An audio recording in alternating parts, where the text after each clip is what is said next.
Канал Костер. Мы с Серафимой снова в нашем эфире. Какую мы обозначим тему? Это у нас обозначивает Серафима. Приветствую вас, дорогие друзья! Вы на канале Костер, и с вами Серафима и Алекс. Тема рождения свыше. Потрясающая тема. Расскажите, пожалуйста. Человек в обычном порядке рождается известно всем как. Но вот о рождении свыше ходят многие домыслы, многие предположения. И даже ученики Христа в свое время были озадачены этой темой. Рождение свыше. Для понимания этой темы, для понимания этого процесса должно, конечно же, как мы предварительно и говорили, заключить завет с Богом. Просто так интересоваться этой темой никакого смысла нет. Это все мы преподносим для идущего, для восходящей души.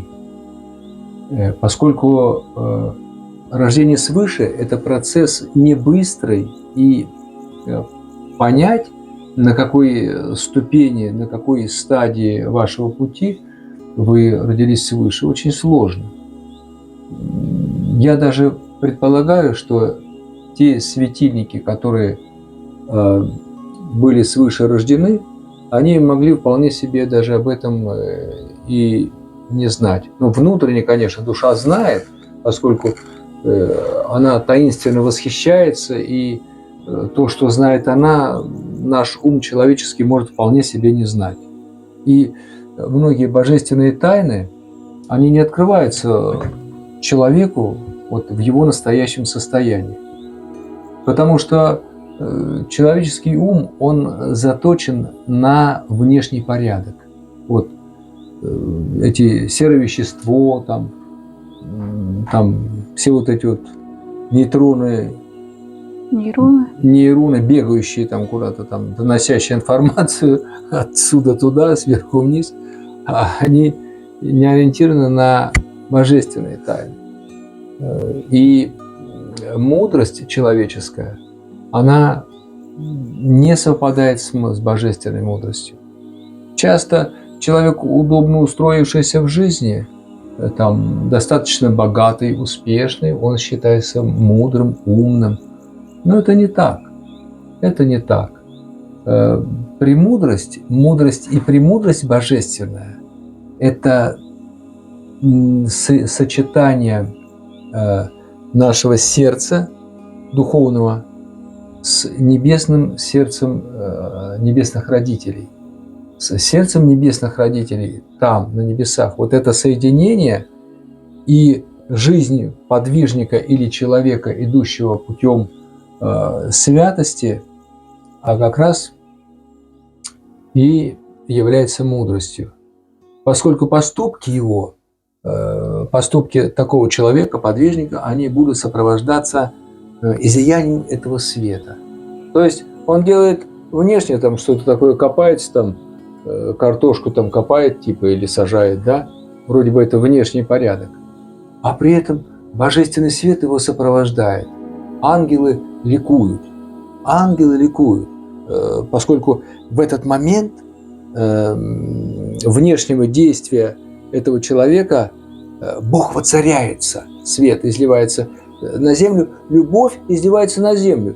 Этот человек, он, кажется, делает обычные движения. Там земелька, сорнячок какой-то, вот эту вот картошинку вытащил, но при этом изливается свет божественной любви, и земля, истощенная земля вот этими всеми цивилизационными разными открытиями, раскопками и так далее, поскольку человек паразитирует на земле абсолютно. Там, и мы это видим ежедневно. Одни только асфальтовые покрытия И вот все признаки цивилизации, вот этот бетон, это стекло, этот камень, там, цемент, все это для Земли как оковы. И человек духовный, он,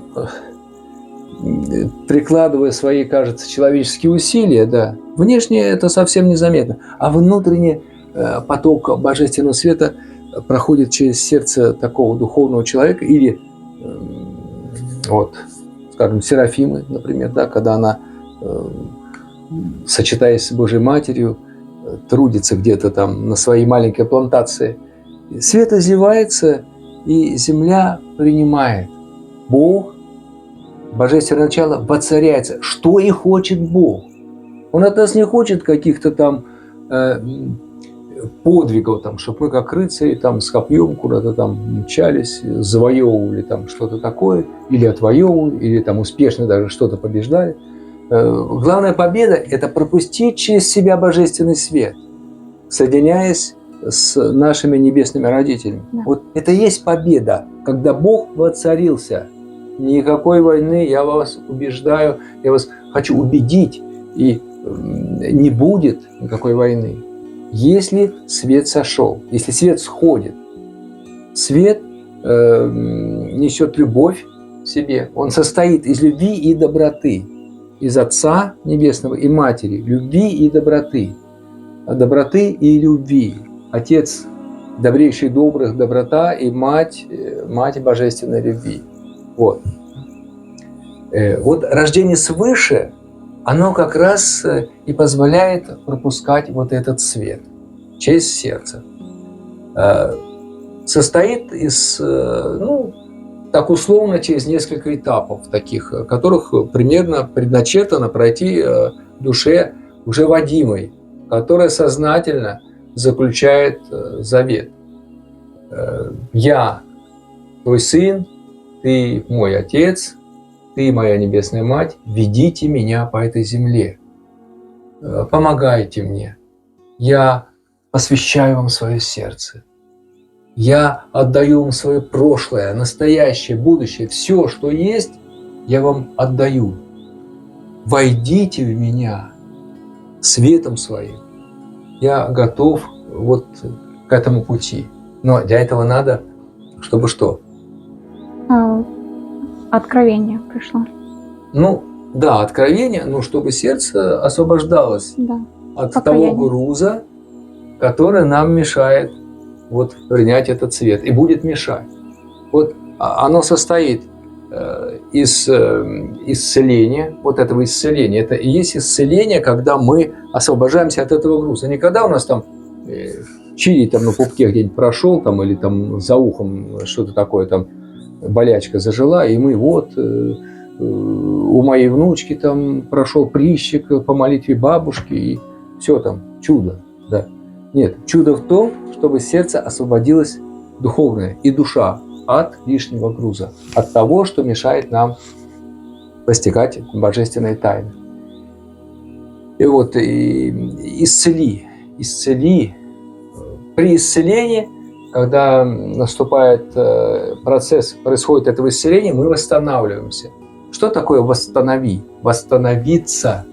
То есть постепенно душа, высвобождаясь от этого земного скарба, земного богатства, да, клада вот этого земного, освобождаясь, душа пополняет свои запасы света. То есть она увеличивает свою способность проводить свет. Свет нужен, душе нужен минимальный свет самой душе. Бог ей всегда его даст, но душе человеку нужно понимать, что свет, который она просит, и ради чего Бог, собственно, исцеляет не только ей, но ближним, окружающей среде, всему миру нужен свет. Света не хватает, потому что люди полны земным богатством. Плюс они еще ухитряются вот из этих вот цивилизаций, как люди считают, что это развитая цивилизация, вот постигать вот эти вот разные технологии. Технологии, которые Богу абсолютно чужды. Никаких Богу искусственных интеллектов не надо. Никаких не надо ему загадочных там научных открытий. Бог – это свет. Бог – свет созидающий. Бог все даст, и Он дает человеку для того, чтобы ему жить. И через то, что Бог воцаряется в сердце, Бог воцаряется в окружающей среде, в мире. И восстановление – это освобождение от земных богатств, которые являются оковами для души. Они не пустят душу потом восходить. Это гири на сердце человека. Гири, вот, цепи, канаты, которые потом нужно будет сотни и, может быть, даже тысячи лет по земному пониманию времени, да, чтобы от них потом в каких-то мирах исцелиться, освободиться, и потом уже где-то там, когда-то Бог, так сказать, будет душу эту преображать и восстанавливать. И вот восстанови, и Бог восстанавливает ее душу, восстанавливает, когда она освобождается. Вот она освобождается, она восстанавливает в том состоянии, душа предстоит уже пред Богом, в каком когда-то была сотворена до обретения вот этого земного, как люди считают, там крест земной. Ну, земной какой? Земной крест – это не дом, дерево и ребенок. Это не крест, это просто такая обуза. Ее никто не исключает сейчас, пока мы не в состоянии, пока цивилизация наша в смешанном состоянии. Никто не исключает. И дом нужен, и, так сказать, построить там, и это все можно. Но это нужно делать в свете. И душа через прозрение, покаяние, через какие-то пути, которые ведет Бог, она освобождается и восстанавливается. На это место приходят божественные частицы, которые душа растеряла при поглощении этой земной мудрости, земного опыта, земных этих наработок. Она восстанавливается. Но процесс в Боге, он никогда не кончается. Тайн огромное количество. Бог – величайшая тайна. И одна тайна постигается постепенно, переходит в сферу другой тайны. И так душа подходит к своему рождению свыше. Вот она исцелилась, восстановилась. Впереди еще одна сфера, которую надлежит постичь ей, и которую она будет постигать всю свою бесконечную жизнь. Это обожение. Обожение. То есть приближаться к Богу, становиться богоподобной душа. Примерно, я думаю, что этого достаточно обожения, чтобы мы с вами поняли, что об обожении мы поговорим где-нибудь, когда мы будем в сфере уже другой цивилизации, когда эта наша цивилизация преобразится полностью, родится свыше земля, родится свыше человечества. Причем, хочу заметить, что рождаться будет не только свыше, и предполагается каждому человеку. Никто этого не менит, за исключением тех душ злодейских, которые перейдут в стан врага. Либо они уйдут с этими падшими цивилизациями, которые приманивают своими открытиями, у которых тут еще достаточно много разных хитроумных лабораторий вокруг Земли понатыкано там в космическом пространстве, которые и возбуждают человечество лететь на Марс, лететь на Луну зачем-то. Я бы предложил им лучше заниматься, сажать кукурузу, выращивать картошечку, огурчики, и этим заниматься, нежели вкладывать такие деньги и там Хоть и дело, конечно, не в самих деньгах, но при этом люди-то, многие из простых людей живут очень скромно. Вот. Что касается рождения свыше. И здесь нужно понимать, что вот род, конечно, родовые, род, уходящий корнями своими, допустим, там, на 10 поколений, он, конечно, этому будет препятствовать.